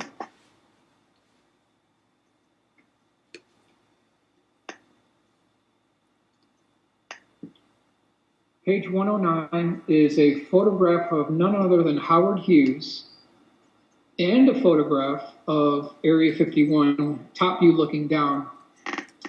According to this source, this comes April 11th, 1980, Jim Gray is the source, and he related that his father lived in Nevada in the 1950s, right across the mountain range from Groom Lake, and he said that during this time, for months at a time, Carrie, according to this source, between 8 and 9 p.m., he saw UFOs hovering over the mountain range, dipping down, making high-speed maneuvers, and it was the assessment of Jim Gray's father that the CIA was conducting a joint UFO project, whether that's a reverse engineer project or a test flight project, at Groom Lake Area 51 during that time frame, and they were using the technology from the Hughes Aircraft Company. And that's something that hasn't been mentioned before, Kerry, as far as I know, because we usually talk about Lockheed Skunk Works, or we talk about Northrop, or even McDonnell Douglas, but the Hughes Aircraft Company is very rarely mentioned in conjunction with the CIA in UFO operations. Well, I know from personal experience that that's a mistake. In other words, that Hughes Aircraft was heavily involved in the secret space program. You're saying that they're not involved in the secret space program? That they are. That they are. And they were. At least they were. That's my understanding. If you look at what they were doing, they had a lab at Area 51. They were doing classified research on submarines, radar. They were doing missile research. They had multiple classified contracts with the government. I think it's entirely consistent that they were perhaps involved with the CIA in this operation as well. It's very possible. Yes. So you're saying that that's not possible, Carrie? Or? No, I'm saying yes. I'm saying you're correct. Okay. Just to be, that's fine. You know, what did Howard Hughes know about Area 51? Carrie, have you heard anything at all? No, I don't think. From your sources regarding his involvement and what he knew? I mean, he was a very mysterious figure, but surely he knew something. Okay, I don't know what he knew about Area 51. I do know that he's depicted in an episode of Dark Skies. You're right about that. And they did a tremendous amount of background research before they released that series, which was taken off the air. Some people won't know that it was actually broadcast along the same time when the X-Files was coming out. Mm-hmm. And it was a very different approach to the whole story, but they packed every incident with history, actual history that's known in the public domain, and then they matched it with research that they'd done and put it into a fictionalized account, supposedly fictionalized. I have to say it's stunning to watch it, and very, very accurate based on the information that Camelot has. Yeah, that sounds great, Carrie. I concur with that. I've seen that episode of Dark Skies, and Howard Hughes is highlighted there. I just wanted to make the point that we within this community, we always hear about the same contractors. We hear about Lockheed, we hear about McDonnell Douglas, we hear about Boeing and Northrop and Rockwell. We just never hear about the Hughes Aircraft Company. It's just so rarely mentioned, and maybe they're the ones taking a lead on this project. It's very possible because they're always deep black, they're always classified, they're under the radar screen. If you look at historical references regarding the Hughes Aircraft Company, they're very hush-hush. They do a lot of classified work for the government, so it stands to reason that they could be deeply involved in this particular subject. Yes. Okay, let's go to 123, Carrie. Okay. Really interesting case. If we go to page 123, you will see a photograph of the Great Lakes Naval Station north of Chicago, Illinois.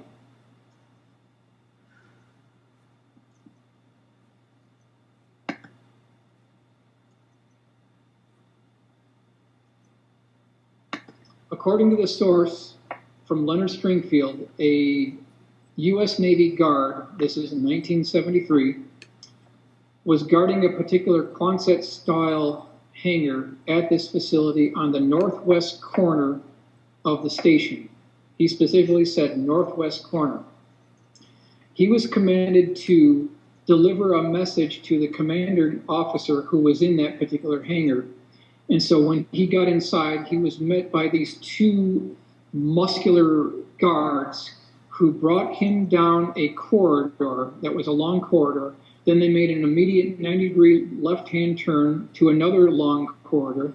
And when they got to the end of that corridor, Carrie, he said that it opened up into a large hangar-type facility.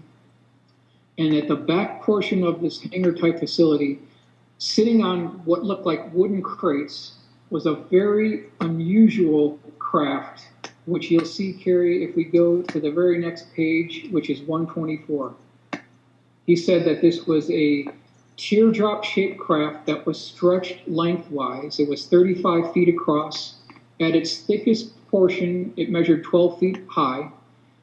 It was completely seamless, essentially. It was glowing with a white glow, but there was a blue tint to it as well. And then he said that there was this flange that ran along the outer portion of the craft that stopped about 3 feet back from the trailing.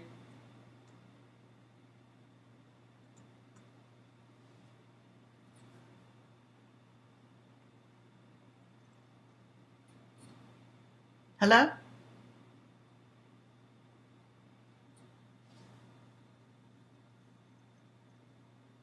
Okay, I guess we've lost Michael. We're going to get him right back. Hold on 1 minute.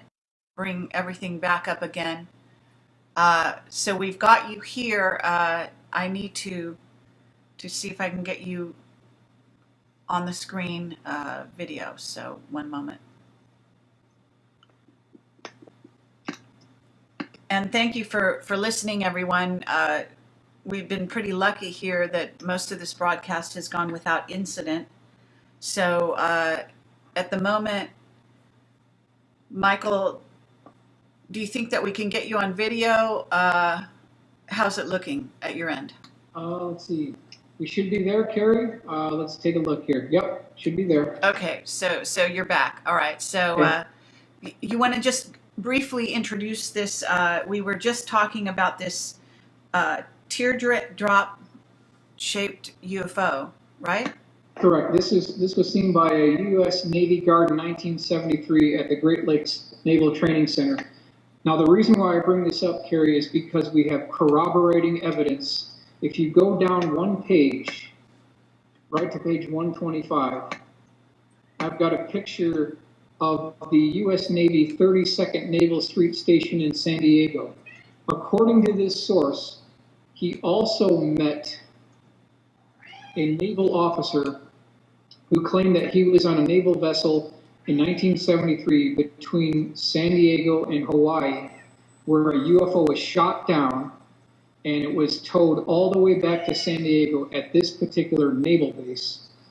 And he said that later, when researchers discussed this matter with the primary source, he stated that the picture that this source from San Diego drew for him was the exact same craft that he saw in 1973 in Chicago. So, Carrie, we have two sources for this particular case of a UFO shootdown. Fascinating. And I've never been able to find a drawing of that. So the drawing that we showed on 124 is based off the primary eyewitness testimony. Okay, let's go ahead and move on to the next case, Carrie. Okay, so let's go ahead and move on to, we're going to go to page 139, Carrie, if we can.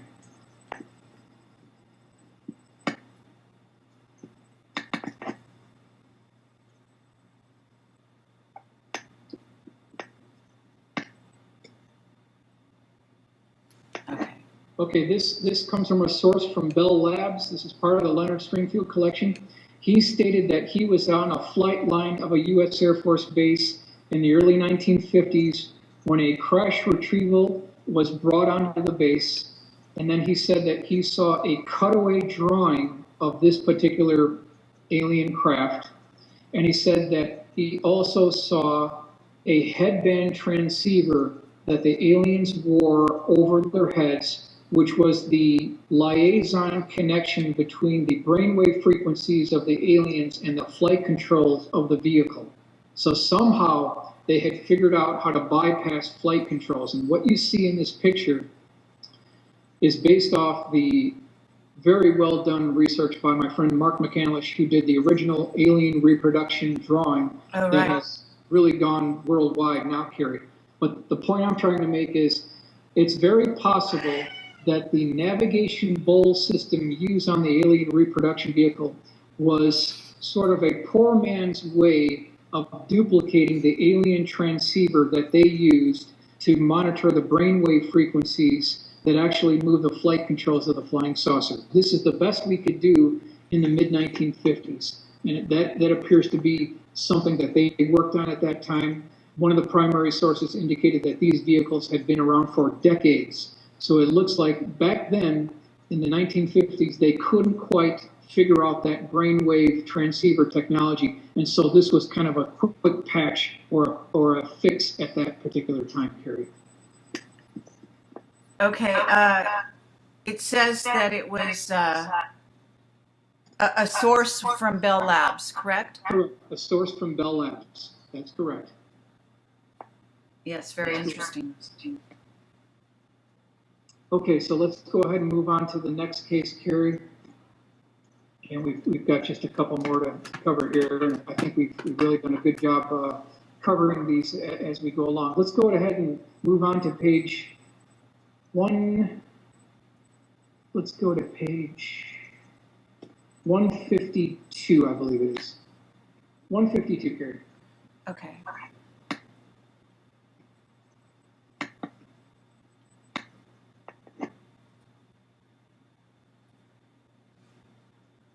The source for this, his initial is S, since we can't reveal the name of the source according to Leonard's original agreement with his sources. But he stated that there was a top secret flight of the SR-71 Blackbird in 1978 over the west coast of America, where NORAD tracked a UFO in its vicinity. And so the pilot of the SR-71 was vectored to the location of the UFO. So keep in mind, they're traveling at Mach 3.1, which is over 2,000 miles an hour. They're probably at 90,000 feet, and they're chasing after this UFO. All of a sudden, Carrie, the engine blows. One of the engines on the SR-71 blows, and they didn't want to lose the craft or the pilots, so they canceled the intercept. But this was caught on radar. NORAD was tracking all this, and they didn't want to lose the pilot, so it was called off. So again, we need to ask the question, Carrie, who had the technology in 1978 to outpace a Blackbird going Mach 3.3 plus at 8,000 feet back in 1978? It certainly appears that it wasn't an Air Force plane. Don't know if it was anything Soviet, but it did take place. It was tracked on NORAD's radar. So somewhere in Cheyenne Mountain, there is probably a radar tape of this event, which would be very valuable. Right.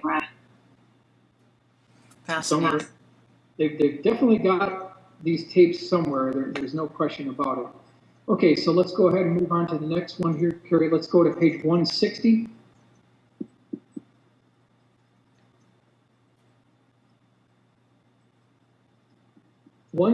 I have a photograph of a warehouse, Carrie. The source for this came from Charles Wilhelm, who stated that he interviewed a clerk at Wright-Patterson Air Force Base. She was there between the 1940s and 1950s. She retired in 1959, and she told Charles Wilhelm that during this time, these are her words, that she cataloged over 1,000 components from a UFO crash retrieval at Wright-Patterson Air Force Base. These items were bagged, tagged, and photographed and put into a large warehouse at Wright-Patterson Air Force Base.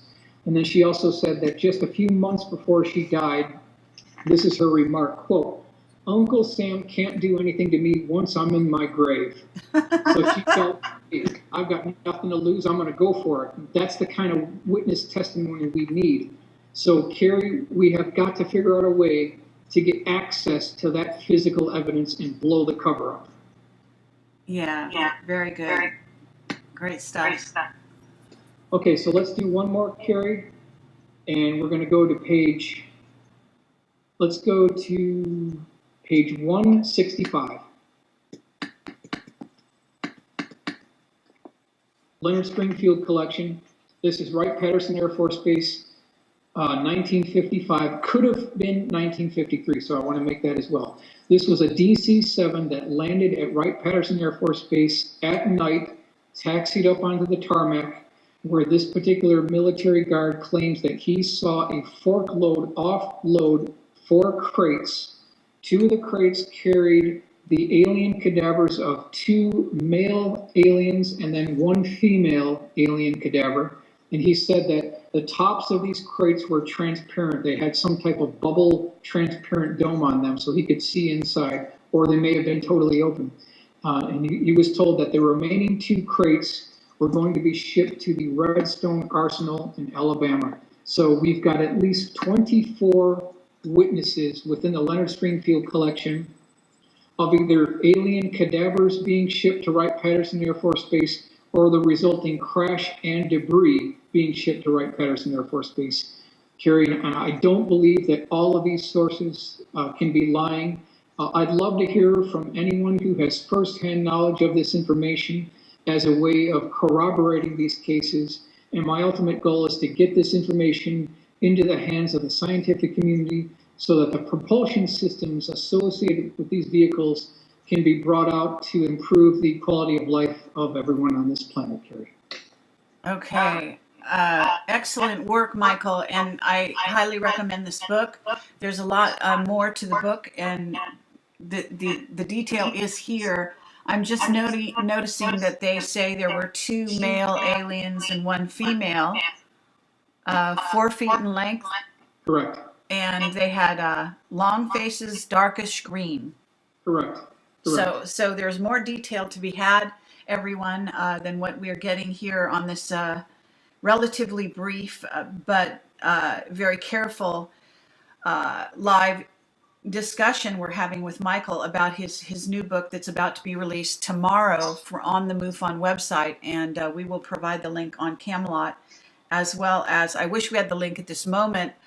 Do you know what area of the site it'll be on, or any direction? It will absolutely be featured on the main page. Okay. Absolutely. You won't have to dig for it. Okay. So what is their normal UFO, UFO, obviously got my mind on UFOs, URL for the MUFON site? It'll be MUFON.com. Okay. So MUFON.com. Correct.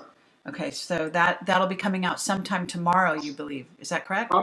It's going to be early this week, very much so, yes. Okay. It will be on there. It absolutely will be on there. Okay, very good. All right, well, we do have an audience here in the chat. I don't know if anyone has questions. I would ask them to put them in all caps if you do. And we've been going for quite a while, so we don't want to take too much more of Michael's time, but we do have time for a few questions. If there's anyone who has any burning questions that you want to ask Michael, right here and right now, just please type them quickly into the chat, and we'll wait long enough for you to do that. I want to get in, Carrie, that thank you so much for giving me the opportunity to join you on this. Thank you very much, Carrie. Oh, you're very welcome, and it's a delight, really, to be honest with you, Michael, because the kind of work you're doing here is so important to ufology in general, but also to humanity, and we must not lose our history. All right, and of course the cover-up continues, as everyone knows. There are disclosures every now and again. Those are fraught with disinformation, as most people will know as well. So we really want to be able to put this information out. Investigators like Michael are a very rare breed, as you can appreciate, and we should definitely honor them and support their work in every way we can. And so that's what we're trying to do here at Project Camelot. So if you're enjoying this broadcast and you appreciate our work, please do consider making a donation to Project Camelot to make our work possible in the future. along these lines. This is a free broadcast, and we will be putting it up on YouTube as soon as we can, manually get it onto YouTube after the broadcast. So at this time, I'm just going to be looking in the chat and seeing what we can see as far as questions. Someone is asking about the Del Rio crash in 1950. There is a reference to that, Carrie, and I'm going to leave that to the readers to get the specific details on that particular case, but it is referenced within the Springfield collection. Okay, all right, great. Okay, so I'm looking over here. What is your own personal experience, sightings, etc.? I can't say I've seen an extraterrestrial UFO, Carrie. I haven't seen it. Most of what makes it real to me is just talking to Skunk Works engineers who've worked on classified programs. That's what really makes it real to me. People like Ben Rich, who made those statements, it really drives home the point. But I personally have not seen a UFO, Carrie. I have not. Incredible. Okay, I should take you UFO hunting, Michael, because they exist. And don't you live in Arizona? I can highly recommend, I believe that Melinda Leslie is still taking people out on UFO excursions. She is. And you'd be sure to see them in Sedona. I can guarantee you that, as I used to live there. So let's see what else. Well, that looks like all I see in caps. I'm seeing if there's anything. I guess somebody is asking something about information about Bell Labs reverse engineering. Only from what we covered, Carrie. That's all. The only reference I have is that particular case that we covered. That's the only one that mentioned Bell Labs. Oh, really? Interesting. Yeah. Okay. All right. And what about your travels otherwise? Have you ever, tried to interview somebody from Bell Labs? I technically have not. I've been focusing most of my time on the Lockheed Skunk Works engineers because I personally think they're closest to the information above any other defense contractor, per Ben Rich comments. Okay, fair enough. All right, people, if there's anything else, let's see. They want to know if you have ideas about bases on the moon. Well, if we're to believe the stories regarding the alien reproduction vehicle and what Ben said, and the three-star general who was giving the lecture at the exhibit at Lockheed's L-1011 hangar on November the 12th of 1988, who stated that these craft had faster than speed of light travel. Carrie, I believe we do have bases on the far side of the moon. I absolutely do. I think it's a done deal. We have been hoodwinked. We have been had. Our history has been stolen from us. Countless trillions of dollars have been poured into black programs, which is something that Kennedy was very well aware of. This is something that Eisenhower warned us of. And so these programs have gone rogue. And the only way to stop it, and I'm in total agreement with Gordon Cooper, is to get that technology into the hands of the scientific community. We've got to bypass the military and intelligence apparatus. Okay, fair enough. Let's see. Somebody wants to know something about the headband. What is?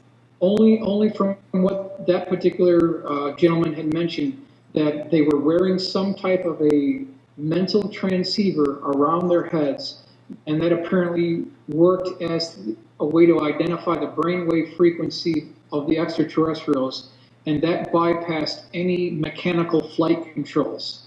But back in 1955, we didn't have the technology to do what they were doing, so we created an alien reproduction vehicle using off-the-shelf components within the aerospace industry that were already pre-existing. That's the best we could do in 1955. But decades later, I think we've bypassed that. And we probably do have the technology to do it, where we can just go right into the brainwave frequencies and bypass manual flight controls. Absolutely. There's other evidence of this, by the way, that has to do with a link up with, between the mind and the computer, Right. and remote viewing. And if you watch our interview with Dan Sherman, they were doing all kinds of work with computers, with moving things around, even in those days. So, and I think even now games are linking up with the minds of young people who are playing these computer games, and they're doing some things in that nature, even in the public domain. You can imagine if they're doing that in the public domain, what they're doing and have been doing for years and years behind the scenes in the secret space program. Absolutely. So someone wants to know, what about the teenager who worked on the plasma biological engine? You're talking about, I know the case well, but I can't comment on it because I don't know him personally, but I have heard of that case before, yes. And I forgot that guy's name. Okay. I forgot that guy's name. Yeah, I know who you're talking about. Maximilien de Lafayette talks about the Nazis developing the headband technology, specifically Maria Orsic, they're saying. That could be the case. The Bell source didn't mention that, but I have to keep it open, so I can't comment on that, something I don't know. Okay. Yeah. All right. So at this time, we've been taking quite a while with this broadcast, so I'm going to let you go, Michael. I want to thank you so much for all the work that you've done, your contribution to our history and to preserving our true history. And I think everyone seconds that for me and for you. So at this moment, any last parting words? Just want to get the word out there. I think we should try to come together as a group and identify more of these. The other thing is we need to get to the Springfield primary source material, because what we presented here tonight comes from the 65 3-ring binders. This is the dictation notes, day-to-day type notes, which is very good information, very rare, but the real information that we'd really like to get are the 40 bank boxes that are under the jurisdiction of Dell Springfield. That's the ultimate goal, is to identify more of these military sources before they pass away so that we can preserve an important part of our national history. That's right. And that means your parents, your grandparents, and even aunts and uncles and people that you know that are in your family could be involved in this, especially if you're in the California area. You could likely have a person who worked in aerospace or has a history behind the scenes that perhaps they've never revealed. This information is our history.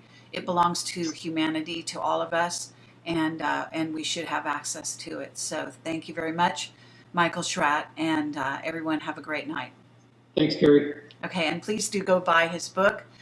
It'll be very low priced, isn't that right, for a PDF download? Yep, I think it's going to be $9.99, Carrie. Very modest. Okay. And Michael has gone to an absolutely tremendous amount of work, so thank you very much, Michael. Thanks, Carrie. All right. Good night. Good night, everyone. Thank you.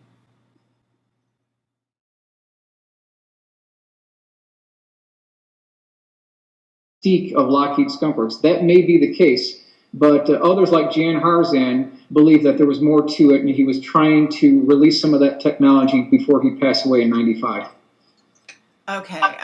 Yeah, I have to say that it's there were a number of statements made, not just in that that speech, but I have information that he also was on his hospital bed saying some similar statements. And some other even more in-depth statements about what they actually had. So it's unlikely that he was out and out lying. Oh, absolutely. And I do have the official Lockheed Skunk Works company letterhead written specifically by Ben Rich. And this was in response to a inquiry that John Andrews had made to Ben. And the response from Ben was that he was a believer in both man-made and extraterrestrial UFOs, and so was Kelly Johnson. Okay, and Kelly Johnson was who for the people listening? Kelly Johnson was the originator of the Skunk Works, and then after he retired, Ben Rich took over the reins in 1975, and then that lasted until 1991 when Ben retired. Okay, very good. So at this moment, please explain who Leonard Stringfield was and why his files might be important to the world at this time. Okay, sure, Carrie. I'm going to take this right off a couple of specs that I have on Leonard here. He was born in 1920. He grew up in Cincinnati, Ohio.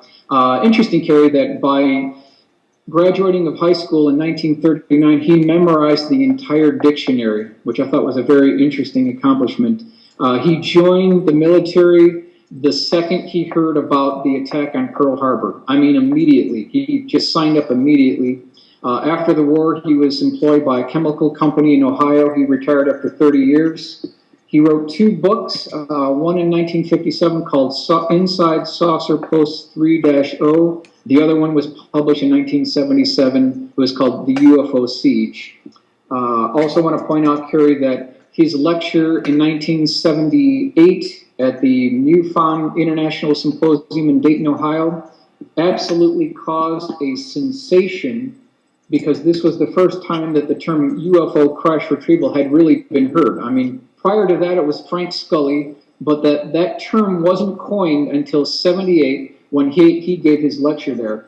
And just as a background on how this all came about, Kerry, near the conclusion of that lecture in Dayton back in 78, Leonard put out a request to anyone in the audience who either was a first-hand eyewitness or knew someone who was a first-hand eyewitness or who had first-hand experience dealing with alien cadavers at Wright-Patterson Air Force Base, perhaps at the Aeromed Lab, or someone who was on a UFO crash retrieval team. So this is the thing that he sent out to the listening audience.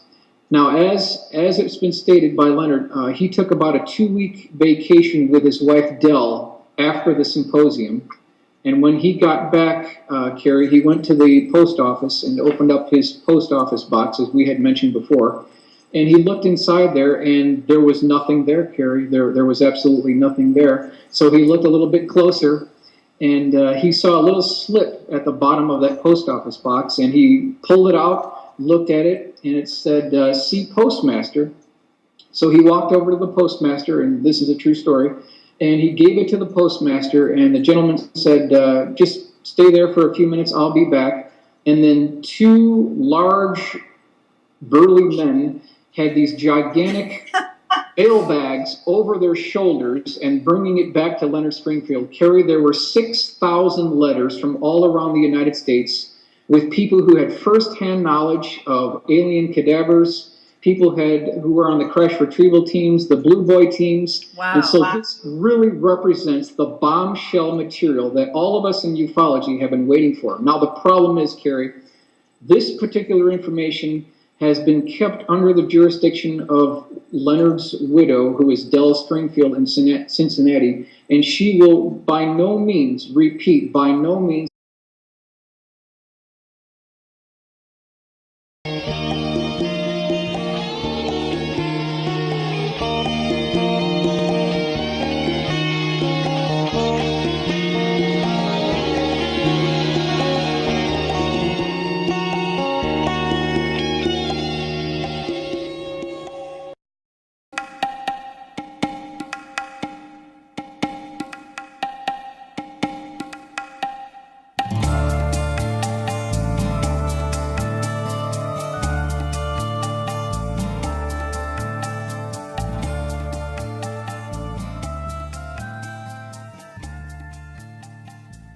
Hi everyone, this is Carrie Cassidy from Project Camelot, and we are here with Michael Schratt. We're about to discuss his new book, which is called Retrievals of the Third Kind, and now you see it front and center on the screen. So welcome, Michael. It's lovely to have you on the air here, and I'm very excited to go through your book with you. And this book will be available tomorrow, are you saying? I would say early this week, yes. Okay. And it's going to be available on the MUFON website. And although I've got a short bio for you on this announcement for this live event today, I'd like you to give some of your background, and then we'll launch into the various cases, and we'll show the really wonderful pictures from the book. That much we're going to be allowed to do, I believe. And this should be a very interesting saga going through the Leonard Dringfield crash retrievals that have been, from what I understand, it was his in-depth research that you uncovered and were given access to by MUFON. Is that correct? MUFON acquired 65 three-ring binders during July of 2012. That was one of the significant breakthroughs that was announced for the MUFON Symposium of July 2012, and that's where this originated from. Okay, very good. So at this moment, can you give some of your background, Michael? Sure. No problem, Carrie. Well, as you know, Carrie, we've spoken many times before. I consider myself a military aerospace historian. I'm a concerned citizen. I want to find out where my tax dollars are disappearing. I'm very concerned about things that were going on in the military-industrial complex over the last 40 years. Definitely interested in secret, classified, unacknowledged special access programs, and I've made it my goal to expose these programs and get the technology out into the hands of the scientific community. Okay, great. So along those lines, you have also, as I have said, you've actually interviewed a number of individuals who worked for NASA. I believe you've interviewed some of the Skunk Works people. Is that correct? I've definitely interviewed a number of Skunk Works employees. Yes, correct. People who work for Ben Rich. Mm-hmm. Okay, very good. And I don't know if people really understand the significance of that, but it is important for people to understand that that Ben Rich said some really amazing things. And do you recall? I think one of the things he said, paraphrasing, we have the technology to take ET home. That was just one of many very mysterious statements that he made, indicating that the secret space program was much farther along than most people understood or believed at the time that he made those statements, which I think he was perhaps about to die or even in a hospital bed at the time. The statement that you're referring to, Carrie, was made at the Air Force Museum back in 1992, and that was the very last slide of his presentation. It wasn't a PowerPoint back then, it was a slide presentation. And that was the last thing he said. Ben died in 1995. I've spoken to a number of Skunk Works engineers, and they're familiar with these statements that Ben has made. And I have to be honest about what they said. They basically made the statement that some of these statements by Ben were designed to further the morale of engineers at the Skunk Works and to further let anyone have access to the 40 bank boxes of material that are inside her garage. So the best that we have at this time, Carrier, are the 65 three-ring binders that were acquired by Leonard's personal secretary, and that's the information that we'll be covering tonight. Okay. Incredible. Okay, so at this moment, for some reason, we're having a very weird audio issue. I don't know why. But I guess the best thing we can do to stop this loop is for you to mute yourself when I talk, which is not going to be that often, Michael, and then unmute yourself when you're ready to speak, okay? When you're ready to begin again. So at this moment, just for the listener's sake, because there is a weird loop happening, we need to do this. So at this moment, what I'm going to ask, if you will start with an introduction, describe why you were propelled to compile this book, and what your experience was when you first encountered the files. We have covered a bit of this in a few prior interviews, just briefly, but if we could go over that at the beginning here, and then we'll just go into the cases, and you tell me the case. I will flip to the picture of that case, okay? Sure, Carrie. Sure, Carrie. The reason why I was compelled to pursue this information is because I personally felt that Leonard was closer to anyone within ufology to the actual information. When he spoke to people who were there at night when a DC-7 arrived at Wright-Patterson Air Force Base, he personally talked to the gentleman who saw them offload the crates that had 2 male and 1 female alien cadaver inside the crates. That's the level, that's the seriousness and high caliber of Leonard's military sources. So I personally felt that he was closer than anyone to the truth, and that's why I pursued it. Okay. Can you tell us a little bit about your encounter with the material in the, I guess it was a garage that you visited? Well, when it